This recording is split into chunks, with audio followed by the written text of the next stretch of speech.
All right, I want to talk about something I'm going to call vicarious expertise, or I guess the no experience, know it all. This is something that I've observed a lot with online culture, especially, and I've seen it over the years. And maybe it's an online phenomenon. Maybe it's a problem with the type of guy and a type of personality. And it's a guy who's really shooting himself in the own foot, and he's not really helping himself. So I'm going to do this unscripted and see how that works out. Normally I script things because I'm a writer and I like things to be just so. But I've been thinking about this a lot today, and basically I can start with a story about this guy. And the first time I really ever thought about it was a few years ago. I had a tattoo shop and a powerlifting gym. And there was a powerlifter there who was pretty well known. If I said his name, some of you who follow that world would probably know who he is. Very successful in that world. Was regularly, benching, in the high 300-400s. Actually more than that probably. He was, squatting, 800 plus. And so this guy knew what he was talking about. He had built an entire business around it. It was a whole gym. Like I said, I had a tattoo shop inside this powerlifting gym for a while, which was a cool experience. It was cool to have that going on and be really close to that. So I was really close to the scene a lot. And I knew this guy pretty well, and we worked out together a lot. And he would just show me his phone and the comments that he would get on Instagram. And there's this guy who squats 800 pounds on a regular basis. I watched him do it all the time. And there's people in the comments who are telling him he doesn't know how to squat, or that he's doing it wrong, or that he needs to fix this or fix that, fix the other thing. And none of those people, none of those guys were his peers. His peers, people who he competed against, or just people who he asked for advice, were all guys who had lifted at that level, who knew what they were doing. And those guys were guys he was talking to all the time. They were comparing notes, and maybe they had their own channels and they were influencing other people to do something slightly differently, but these guys who could actually get it done, who could actually execute, those guys were trading notes. And they all knew, there's more than one way to skin a cat. But there's this phenomenon of this guy who I'm calling the, no experience, know-it-all. There's this phenomenon of this guy who can't execute. He's a novice, but he's watched a lot of videos of a lot of different influencers, and he's watched a lot of, he's maybe read some things online, but I think it's mostly watching videos of other men doing things. And that's why I'm calling it vicarious expertise. He thinks he's an expert because he's watched videos of other men explaining things. And I was talking to a guy at Open Mat the other day, and he was telling me that he was watching something where,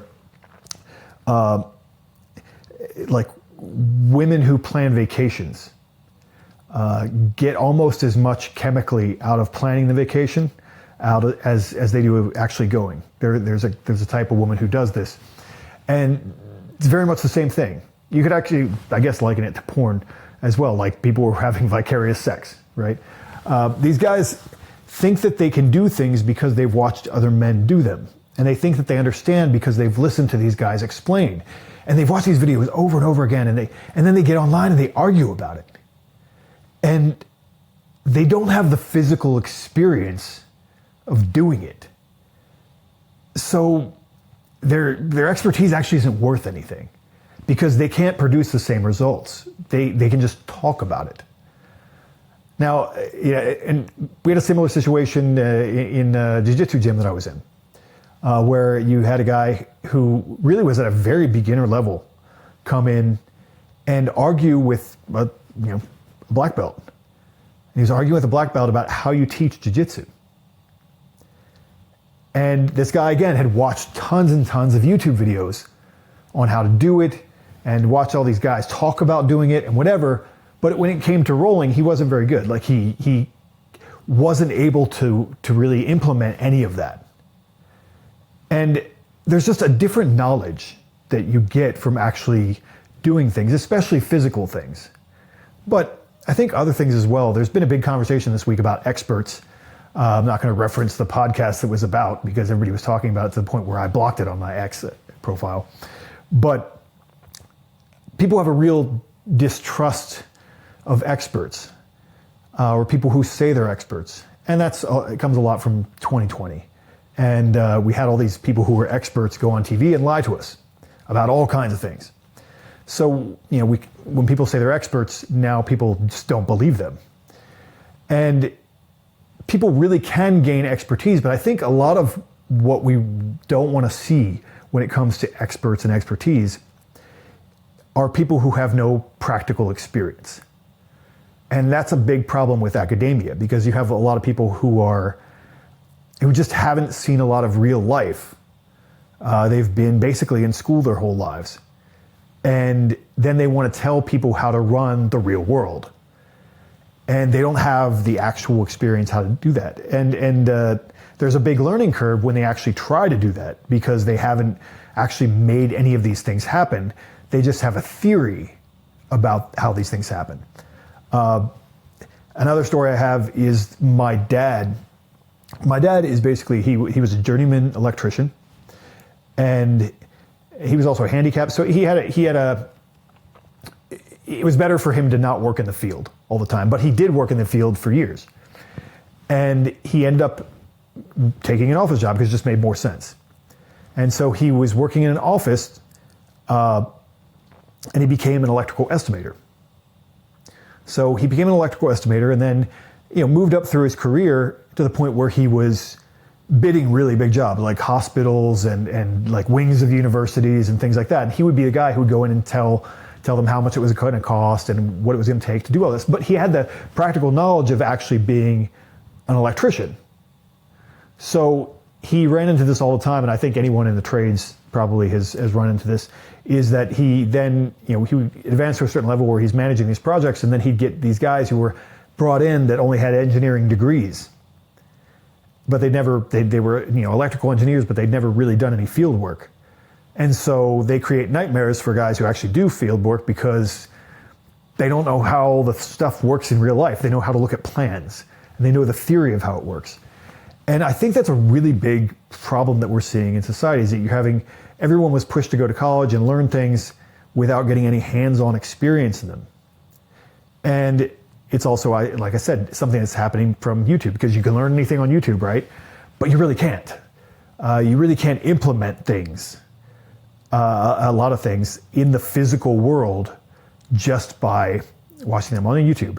I mean, can you watch John Wick and then, go assassinate all these people in a thing? No, of course you can't. You're going to look like an idiot. But there are guys who actually seem to develop a fantasy that they really know what it is to do these things. And it's something I think men really need to think about and examine in their own lives because you don't learn anything that way. It's one thing to learn some things online, okay, and move forward. I mean, I produce secondary content, right? I interpret the world and talk to you about it. And that's good, but you really don't know anything until you go out and maybe go try something. Or if I'm talking about a book, you know more about it if you actually read the book than just me telling you about it. And I think just a lot of men have grown up listening to other men talk about things and then think that they are experts. And that's just not the case. So I think you really have to, fine, watch some videos, learn some things online, but then realize men who have actually done those things are on a different level. And like an instructor, like a black belt who actually teaches classes, they have not only done it, but then they can actually show you how to do it and tell you what you're doing wrong, which is teaching is another level of learning that you're never going to get from watching videos and repeating things that you hear online. So when you talk to other men, first of all, the need to argue as an expert and prove that you're right and that you know things comes off as adolescent when you talk to other men in groups or whatever. I think it's much better to show some humility and assume that everyone you're in the room with isn't an idiot, unless they prove that they are. You don't have to just spam information that you learned online to people. That doesn't impress anyone. As they say, it's kind of mid. You don't need to spam people with information. If they ask you for help, you try to help them, not prove that you know things.